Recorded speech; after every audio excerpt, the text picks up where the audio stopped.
Pues nada, la música, madre mía, ¿qué voy a decir yo de la música? La música es media vida, bueno, más de media vida ya, porque el otro día estuve echando cuentas precisamente y, claro, yo empecé a estudiar música así más o menos en serio cuando tenía 15 años, que eso ya hace unos pocos años ya, y más de media vida, claro, naturalmente ya. Y así profesionalmente, pues media vida prácticamente dedicado a la música. Bueno, la música en realidad siempre ha estado en mi vida, siempre ha estado en la familia, y siempre ha estado. Mi abuela tocaba el piano, a mi madre le encantaba tocar la guitarra también, todo el mundo, siempre mi hermano también tocó la guitarra. Y desde que éramos pequeños siempre andábamos, bueno, pues grabándonos cintas de cassettes de la radio luego empezamos con las bandas sonoras a grabar, nos encantaban. Bueno, a eso, cuando no existía ni internet ni nada de esto, pues a grabar la música de la radio y bueno, ahí fue el primer contacto, digamos, con la música así de más o menos como oyente, pero en realidad fue, y yo siempre conté esa anécdota como algo que parece una cosa un poco de medio de broma, pero es verdad que yo empecé a estudiar música gracias a la película Amadeus, de Milos Forman. Que es verdad que cuando vi esa película me encantó toda la puesta en escena de Mozart cuando tocaba el piano y demás. Y, y bueno, yo me encantó y como muchas de las locuras que me dieron en su momento, que si me dio por una cosa cuando era pequeño, quería hacer una cosa, luego quería hacer otra, era una persona muy inquieta, pues una de tantas me dio por la música. Y empecé a dar muchísimo la brasa en casa con que me compraran un piano, que el piano para arriba, el piano para abajo. A mis padres les tenía loco con la cosa de que me compraran un piano. Y como tantas otras cosas, como era muy, muy pesado, al final conseguí que me compraran un piano. Y me acuerdo que las navidades esas del año, si no recuerdo mal, fue en el año 97. No, en el año 95 me parece que fue. Yo empecé a estudiar piano así a nivel particular y en el año 95 creo me acabaron comprando el piano unas navidades y hasta entonces, bueno, después del piano al final, bueno, empecé a cantar, empecé a dirigir, me fui a estudiar dirección fuera, luego empecé a cantar cada vez más, al final me acabé dedicando a cantar. Y bueno, y por ahí tiré un poco en el mundo de la música. Eso ha sido un poco el periplo musical, así, a grosso modo. Es verdad que yo empecé tocando en un órgano eléctrico, de estos súper cutre, que me pasaba el día tocando, o sea, las 4 mierdas que me sabía, tocándolas ahí con una mano ahí. Y bueno, yo supongo que mis padres vieron en esto algún tipo de inquietud y dijeron, bueno, pues mira, igual a lo mejor. Y no se equivocaban, además. Y al final, a base de hablar de piano para arriba y de piano para abajo, conseguí que me compraran el piano. Y luego yo empecé a estudiar en Badajoz en el grado medio. Ahí fui avanzando el curso muy rápido. Y bueno, también como me gustaba tanto, pues fui avanzando bastante rápido. Y luego, cuando estaba haciendo el superior, ya me fui a Sevilla a estudiar dirección de coro, porque entré en contacto con la música coral y con la música vocal y la música coral, y empecé con el tema coral, y me fui a estudiar dirección de coro a Sevilla. Y cuando acababa la carrera de dirección de coro en Sevilla, empecé profesionalmente a cantar. O sea, al final no acabé haciendo nada de lo que había estudiado, ni piano por un lado, ni dirección por la otra, así que acabé cantando, que no tenía nada que ver una cosa con la otra. Y yo recuerdo siempre mis padres cuando me escuchaban en el primer concierto, los primeros conciertos así que hacía cantando, que me decían, mi madre no se lo creía, me escuchaba cantar y me decía, pero ¿qué estás haciendo? O sea, ¿cuándo has aprendido tú a cantar? Entonces me miraba con una cara como diciendo que claro, que aquello no era normal. Y nada, y a partir de ahí empecé a cantar profesionalmente y me fui a vivir a Navarra, estuve un par de años allí trabajando en un grupo. Y cuando el grupo cerró, pues bueno, ya me fui a vivir a Madrid y a partir de ahí empecé a cantar profesionalmente. Bueno, tuve suerte, empecé a trabajar con muy buenos directores, con muy buenos grupos y bueno, hasta la fecha. La verdad es que haciendo muchos conciertos. Pero yo nunca supe cantar, así que esta es la gracia, que lo de cantar fue una cosa, para mí siempre una cosa súper natural. La música sí es una cosa que la estudié mucho música y bueno, y mucha formación, tanto primero en el conservatorio de aquí de Badajoz, como luego en el de Sevilla. Estudié muchísimos años de música, pero realmente lo que es cantar, la parte técnica de cantar, yo nunca me enseñó a nadie prácticamente. O sea, di alguna clase con algún profesor, pero poco más. bueno, tenía facilidad, tenía naturaleza así más o menos buena para cantar, me puse a cantar y bueno, y aquello empezó a funcionar súper bien y de repente empezó a salir trabajo y cada vez más, al principio cantando en coros, luego cantando en grupos cada vez más pequeños y luego empecé a cantar cada vez más solo y bueno, también la voz al final es como todo, la voz o sea, es decir, es musculatura. Entonces claro, si la musculatura es como un deportista, si tú entrenas, al final, pues bueno, pues aquello se desarrolla y la musculatura se desarrolla y lo de cantar es exactamente igual, es musculatura y bueno, y una práctica. Entonces yo empecé a tener muchísimos conciertos y a medida que iba teniendo cada vez más conciertos, iba cantando cada vez más, la voz iba desarrollando más, y aún no habiendo estudiado, a base de cantar mucho y de desarrollar la musculatura, pues bueno, al final aquello se desarrolla. Bueno, de saber estar en el sitio que tienes que estar, de contactar con la gente que tienes que contactar, de moverte, de hacer audiciones, de conocer a gente, También he tenido la suerte en mi vida de conocer a gente muy buena y que me ha enseñado mucho a nivel musical. Ya cuando, o sea, aparte del periodo de formación, por supuesto, los profesores en el periodo de formación, pues en el mundo ya profesional tuve la suerte de conocer primero a Lluís Vilamayor, que fue el tenor, digamos, que conocí cuando cantaba en el coro barroco de Andalucía, que fue con el que me metió en el mundo profesional y el que me animó a dedicarme a ello. Y luego, una vez que entré en el mundo profesional, tuve la suerte de conocer a Josep Cabré, que es un barítono catalán, que también me dio una formación buenísima a nivel de música antigua, de polifonía, de barroco.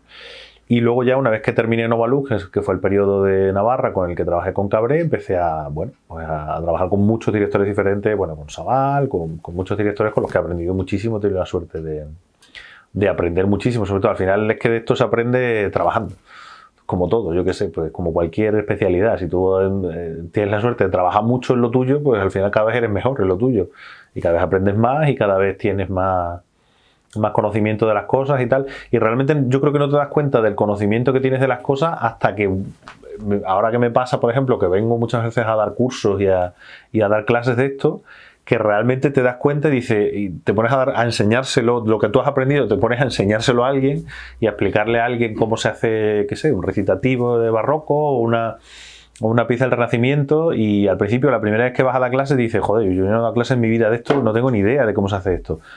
Pero te pones a dar clase y te pones a explicar lo que al final para ti es hacer a diario prácticamente, porque es el conocimiento que tienes de 10, 15 años trabajando profesionalmente, y te pones a hacerlo y dices, bueno, pues a explicárselo a alguien es de la misma manera que lo haces tú. Entonces al final, bueno, es una cuestión de comunicación, simplemente de cómo lo comunicas a la persona que... Yo creo que al final es que lo de la parte artística, sea de la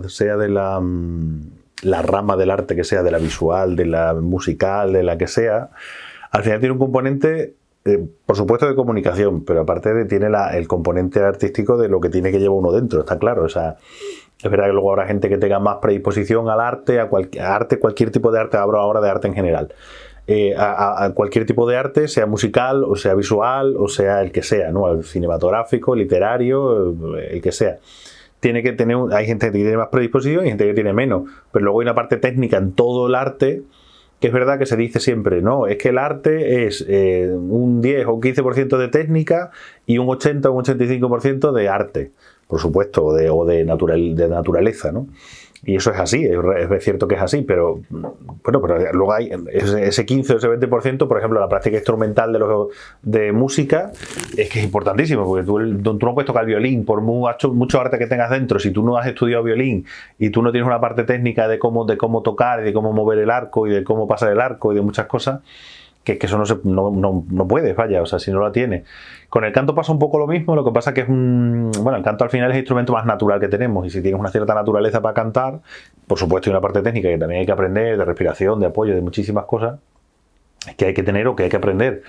Pero una vez que tienes eso, que eso lo puedes aprender también con la práctica, lo que decía, claro, bueno, si tienes la parte artística y tienes la parte técnica, pues se supone que es lo perfecto, ¿no? Es la combinación de las dos cosas que puedes tener. Pero bueno, volviendo un poco a la música, que es lo que estábamos hablando al principio, que me he ido por los cerros de Úbeda, para mí la música, pues eso, es más de media vida dedicado a eso, Y bueno, al final, por supuesto, hoy día es lo que me da de comer a mí, a mi familia, porque mi mujer es cantante también, es músico, mi hijo estudia en un colegio en el que está todo dedicado a la música también, y bueno, y la familia un poco está toda enfocada en ese sentido, ¿no?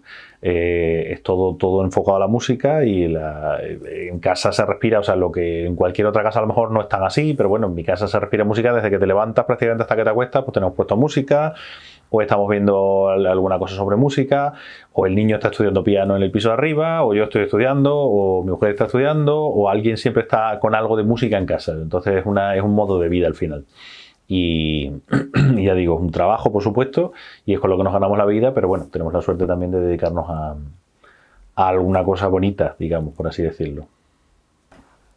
Bueno, y hay una parte muy importante también, que relacionada, por supuesto, con la música, pero no tan directamente, que es el tema del sonido, que, bueno, eso sí que ha venido a mi vida, el sonido en sí, ¿no? Porque el sonido está muy relacionado con la música, pero la parte técnica, por así decirlo, del sonido, que ha llegado a mi vida muy recientemente, por así decirlo, porque en realidad esto hace pocos años para acá, y que es todo el tema de las grabaciones, la producción musical, la masterización, la ingeniería de sonido en general, vaya, un poco. Me viene una parte, digamos, genética también de mi padre, que estuvo en la radio y fue técnico de radio, con lo cual esa parte también parece que no, pero seguro que está latente por ahí en algún sitio de la cabeza. La parte esta de la ingeniería del sonido, bueno, en mi caso ha venido por una cosa totalmente casual.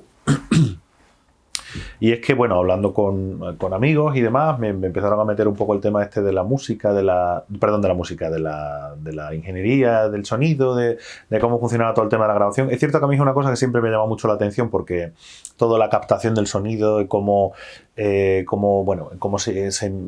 coloca en los micrófonos a la hora de grabar, cuando hacía yo grabaciones como cantante, quiero decir, como músico en general, iba a las grabaciones y era una cosa en la que me fijaba mucho.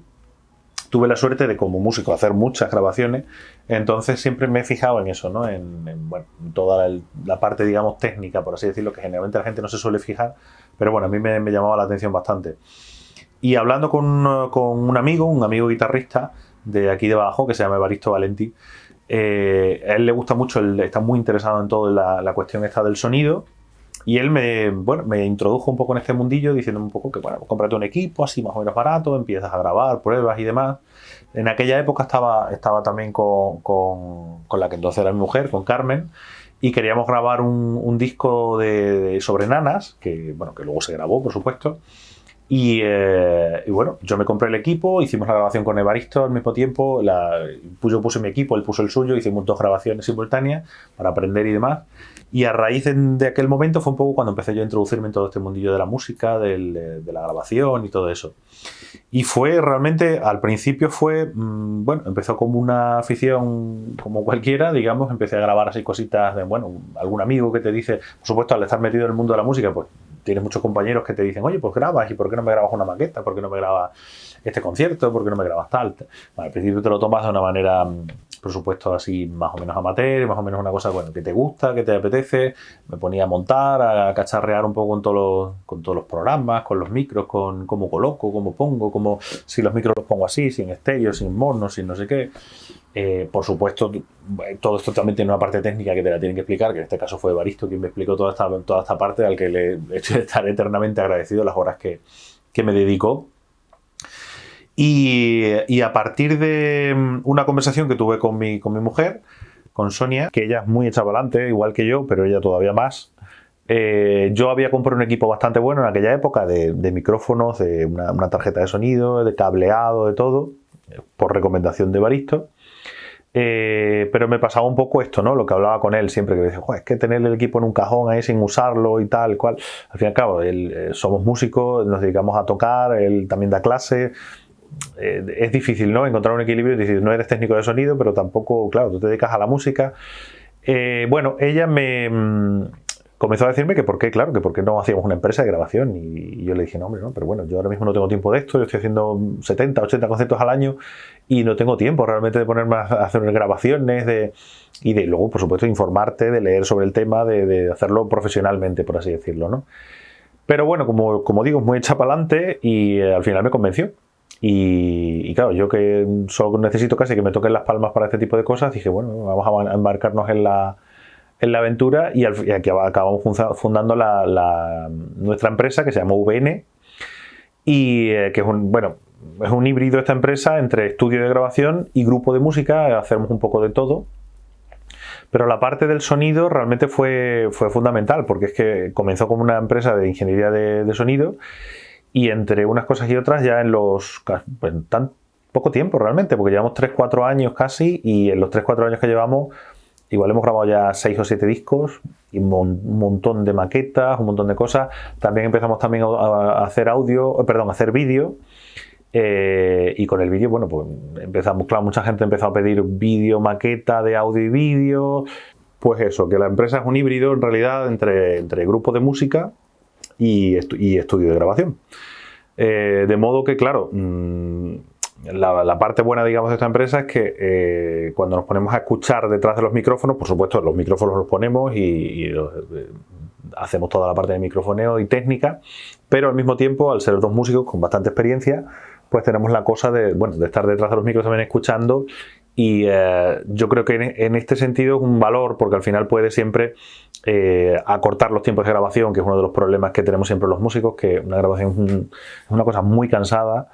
Vamos, yo lo sé también como músico cuando grabo, y una grabación, pues tienes que estar 3 días grabando una y otra vez, repitiendo muchísimo y cansa mucho. Entonces creo que es muy importante siempre tener una persona detrás de los micrófonos que sepa lo que hace, que sepa qué se puede cortar, qué no se puede cortar, musicalmente qué se tiene, qué no se tiene. No se pueden estar haciendo tomas continuamente por hacer, sin ningún tipo de motivo, que es lo que pasa muchas veces en las grabaciones, que se repiten tomas por repetir sin ningún tipo de sentido. Entonces, bueno, creo que se minimiza mucho el trabajo en este sentido. Y bueno, lo que digo, pues es al final conseguimos hacer esta empresa dedicada al sonido, que al final, bueno, es una cosa muy, muy relacionada, por supuesto, con lo nuestro, con la música. Grabamos un poco de todo, pero es verdad que bueno, estamos más orientados sobre todo a la música antigua y clásica, por supuesto. Y siempre tienes una cierta relación entre lo que haces, la parte física, por así decirlo, del sonido, de la acústica, de cómo se produce el sonido, la onda, de cómo rebota, de cómo se comporta esa onda. Y luego, por supuesto, la parte musical de captación, ¿no? de esa parte musical o ese espíritu musical. Y bueno, ahora el proyecto, digamos, futuro que tenemos ahora, bueno, futuro no tan lejano, pero futuro al fin y al cabo, que tenemos con toda esta cosa del estudio de VN, es hacer un estudio en casa. Claro, nosotros realmente nos compramos la casa que nos compramos ahora recientemente, la casa de la Sierra en Madrid, con terreno para poder hacer un estudio en casa y poder grabar no solo nuestros discos de nuestro grupo, sino también a otros grupos, y tener un estudio, un espacio en el que realmente pudiéramos hacer este tipo de trabajo, ¿no?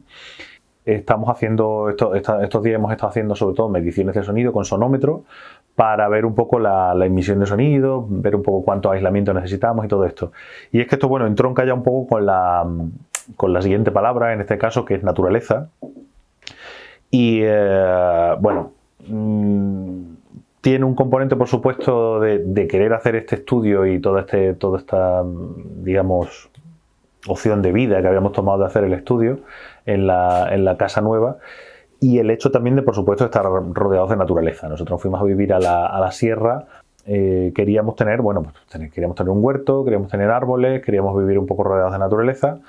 Entonces conseguimos, después de mucho buscar, porque vivíamos en el Escorial de alquiler, allí era impagable totalmente comprar una casa, empezamos a buscar un poco la redonda, y bueno, todo esto conectaba con la parte, ¿no? Una parte natural muy importante que tenemos. Mi mujer es asturiana, está ha vivido siempre muy en contacto con la naturaleza, nos encanta a los dos toda la parte de la naturaleza, y realmente tenemos la convicción de que realmente es lo ideal. Y es cierto que no todo el mundo puede hacerlo, lógicamente, porque bueno, hay mucha gente que trabaja en la ciudad, pero bueno, en este caso ella, por ejemplo, trabaja en la ciudad y va de lunes a viernes, y ella siempre cuando viene, pues bueno, es una paliza porque vive a 1 hora de Madrid, pero bueno, el tráfico, todo esto, pero al final siempre, cuando llega a casa, aunque llega cansada, siempre dice lo mismo, que le compensa totalmente vivir en el campo para tener, bueno, pues salir a una ventana y ver una montaña al lado, o poder escuchar la berrea del ciervo cuando... No, pero poder escuchar la berrea del ciervo en la época, o sea, tener, bueno, por supuesto el huerto, tener un huerto en casa, que eso es una cosa absolutamente maravillosa. Ese contacto con la tierra, bueno, el poder cultivar tus hortalizas. Nosotros solemos hacer sobre todo huerto en verano, y estás comiendo lechuga, tomate, berenjena y todo lo que da un huerto de verano prácticamente desde, qué sé yo, desde principio de verano hasta ahora estamos en primeros de noviembre. Y todo esto, bueno, al final te lleva a tener un consumo, digamos, ecológico absolutamente, sin ningún tipo de pesticidas ni de nada químico echado al huerto. Sabes lo que te estás comiendo, puedes controlar toda la parte de la producción de que lo que comes es sano y realmente no lleva nada, como digo, químico. Entonces, bueno, tenemos la suerte de poder hacer esto al tener el terreno y poder cultivar nuestra propia comida, esta parte al menos de la comida.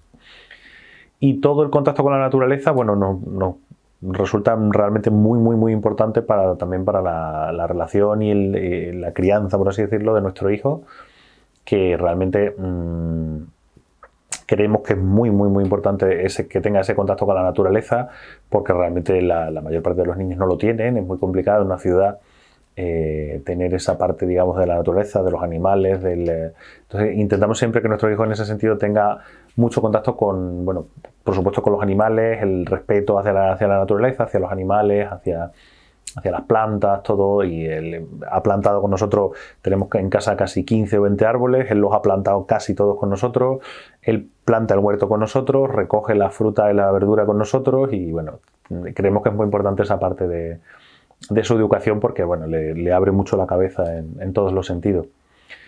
Y esto vuelve a entroncar un poco con toda la parte de la paternidad, que realmente sí que es una cosa, a mí me vino un poco casi de casualidad, ¿no? Porque cuando vino el pequeño, vino Marco, bueno, supongo como a todo el mundo que tiene un hijo,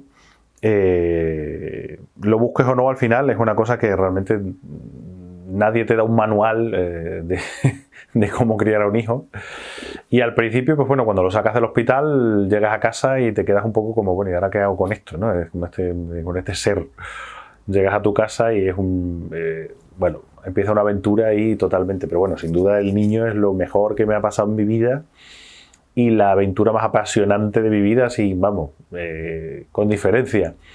Porque bueno, es lo que digo, es una aventura continua, es un aprendizaje continuo por su parte, por la mía, la relación con él, como también depende mucho del niño, ¿no? Pero bueno, cómo se relaciona él con su entorno, contigo, bueno, es un mundo.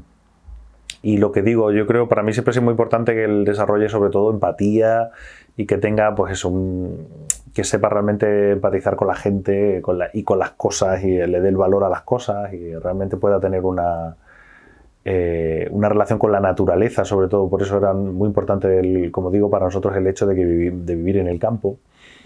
El tema de la música también era muy importante. No es que fuera excluyente, ni mucho menos. Dijimos, bueno, si el niño estudia música, pues estupendo. Si no, pues bueno, pues hasta donde llegue. Entonces lo pusimos a estudiar música desde pequeñito. Y luego tuvimos la suerte de que en el Escorial tenemos una escuela privada, no privada, perdón, es una escuela que realmente depende de la Comunidad de Madrid, pero funciona muy bien y es que es una escuela integrada, es lo que quería decir. Que funciona de una manera muy diferente a los colegios normales. Entonces el niño entra por la mañana en clase y tiene sus clases de matemática, luego tiene piano, luego tiene lengua, luego tiene solfeo, danza, coro, en fin. Él tiene todas las asignaturas de música mezcladas con las de colegio normal, por así decirlo. Tiene una atención muy personalizada porque son realmente 14, 15 alumnos por clase. Y claro, esto realmente es una suerte. Es cierto que nos dijeron que era muy complicado entrar. Entonces, bueno, nosotros nos propusimos un poco la meta de que hiciera la prueba y como era muy complicado, bueno, pues si no entraba, pues nada. Seguía estudiando en la escuela de música, pero bueno, como luego el niño tiene mucho desparpajo y se ve que se le dio muy bien la prueba, pues la verdad es que entró y sacó muy buena plaza, eligió instrumento y ahora a día de hoy estudia piano. Ya llevo un par de años estudiando en esa escuela. Y la verdad es que estamos muy contentos porque tenemos la parte de la música, que la estudia allí en la escuela, tenemos la parte de la naturaleza porque la tiene allí en casa y bueno, de momento va todo muy bien. Entonces, como digo, la paternidad para mí ha sido, bueno, un poco una aventura, ¿no? Y sobre todo nosotros los músicos tenemos un poco el componente también complicado de cuando viajas no poder estar con la familia, con tu mujer, con tu hijo, en este caso, y es complicado porque cuando haces una ópera, por ejemplo, pasas un mes fuera, un mes y medio fuera, realmente es súper complicado porque puedes hablar con ellos por teléfono, pero al final, claro, cuando el niño es pequeño, el niño no quiere coger el teléfono, no se quiere poner a hablar contigo, entonces te da un poco el bajón, tienes que ensayar con la medio depresión, es un poco así, ¿no? Entonces al final tienes que aprender como músico, es una carrera muy bonita, y todo, tiene sus cosas maravillosas, pero luego tiene su parte negativa, por supuesto, en la que tienes que pasar mucho tiempo fuera de casa y alejado del niño, de la familia, en épocas también en las que el niño es muy pequeño, está creciendo y bueno, te pierdes cosas muy bonitas. Luego tiene otra cosa muy buena y es que cuando estás en casa tienes todo el tiempo del mundo para estar con él, claro, cosa que normalmente la gente no tiene, porque tiene su trabajo por la mañana y por la tarde, pero en este caso yo puedo estar con él cuando estoy en casa pues todo el tiempo del mundo. Entonces, bueno, tiene su cosa buena y su cosa mala, pero desde luego la paternidad es una cosa que no cambiaría por nada. Resumiendo un poco en este caso, las 4 palabras: la música, la naturaleza, la paternidad, el sonido, que en mi vida y en mi caso está todo íntimamente relacionado una cosa con otra, la música con el sonido, porque el sonido forma totalmente parte de la música, el sonido en este caso lo relaciono con la naturaleza por la cuestión del estudio y del entorno en el que quisimos hacer nuestro estudio. La naturaleza con la paternidad también, por esta cuestión que decía, de que me resulta muy importante esa relación del niño con la naturaleza. Con lo cual, al final, bueno, llego un poco a la mitad de mi vida, como quien dice, con un equilibrio a nivel vital absolutamente maravilloso.